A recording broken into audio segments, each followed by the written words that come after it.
This is going to be a fun video. It's another product review, but it's based on something that I've wanted to put in my 2002 F-150 for a long time. A lot of you out there have vehicles that don't have seat warmers.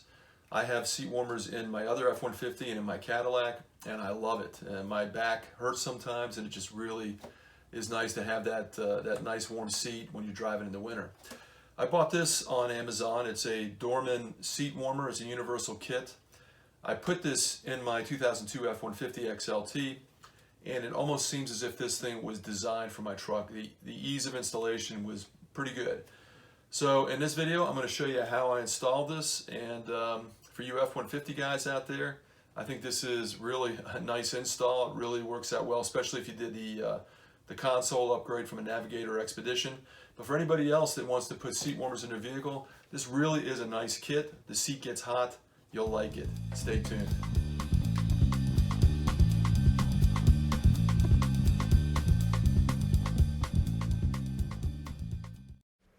The driver's side front seat has been removed, which is required to install the heater elements.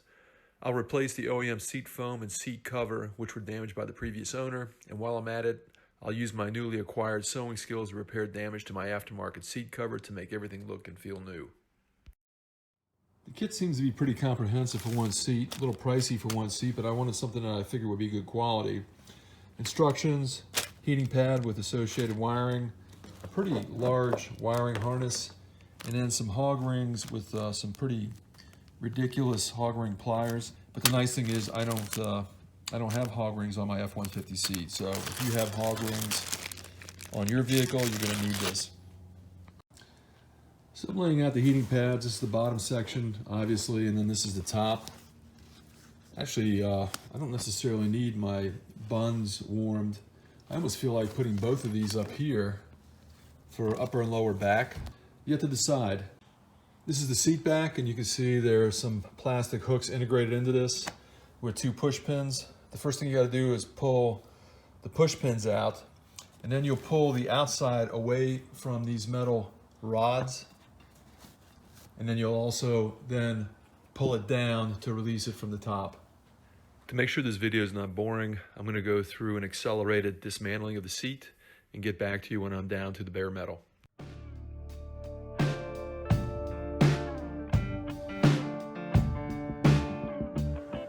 Apologize for not videoing removal of this bottom seat, but it's pretty easy. There are 4 bolts to hold that on, and then you just have to unclip the seat cover.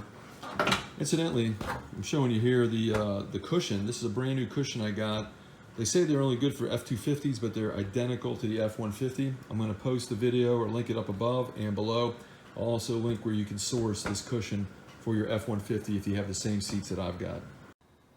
Enjoying a little holiday bourbon I got from a special person for my birthday this month. But I've got my heating pads out. I've got the bottom seat cushion pad located. The wiring cable comes out the back, and you can see it has a plug-in connector. I've laid out the wiring harness in the vehicle, and you can see I'm going to have to take out the console because I want to route it underneath the console, under the carpet, where the other electrical connectors are for the seat.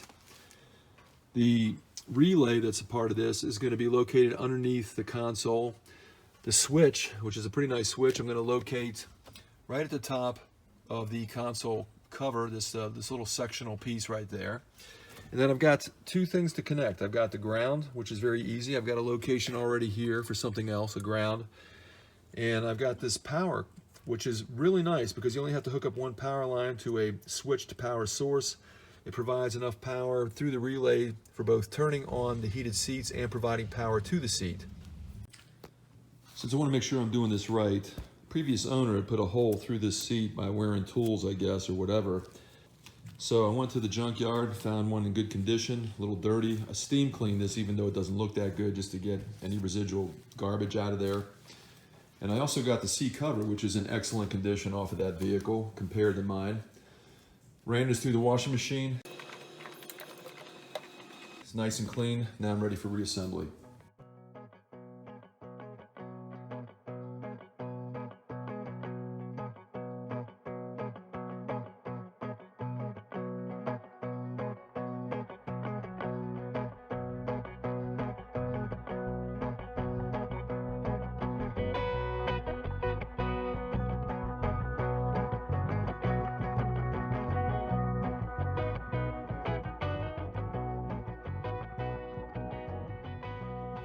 Very nice. And it actually leaves room for the Velcro strip that holds the seat cover down. So that section is done.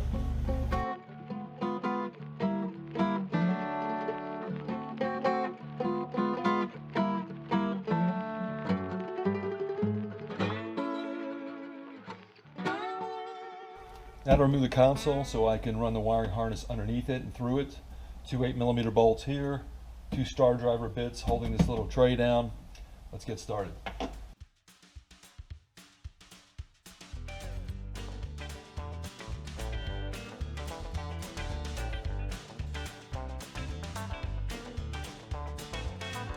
also forgot to mention there are two 8mm bolts down here. You'll need a long extension.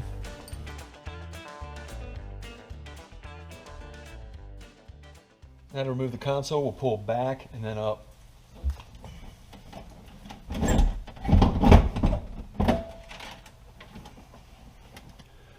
Now that I've got the console out, I'm going to mount the button. And I think this is a perfect location for it. There's clearance underneath here, I've already checked. I'm going to put this one in first for the driver's seat, and if I like it, I'm going to go ahead and do the same thing I'm doing in this video for the passenger seat. But I'm definitely just going to start on this side. It takes a 25-30 second bit to go through this. I'm going to drill a pilot hole first.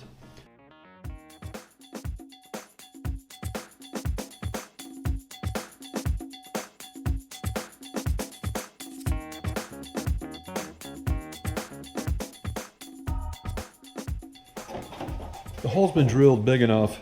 The only thing is I didn't notice there's a little tab here, and that's so this thing won't rotate when it's in the hole. So what I'm going to do is use a file to file a little location here directly 90 degrees over.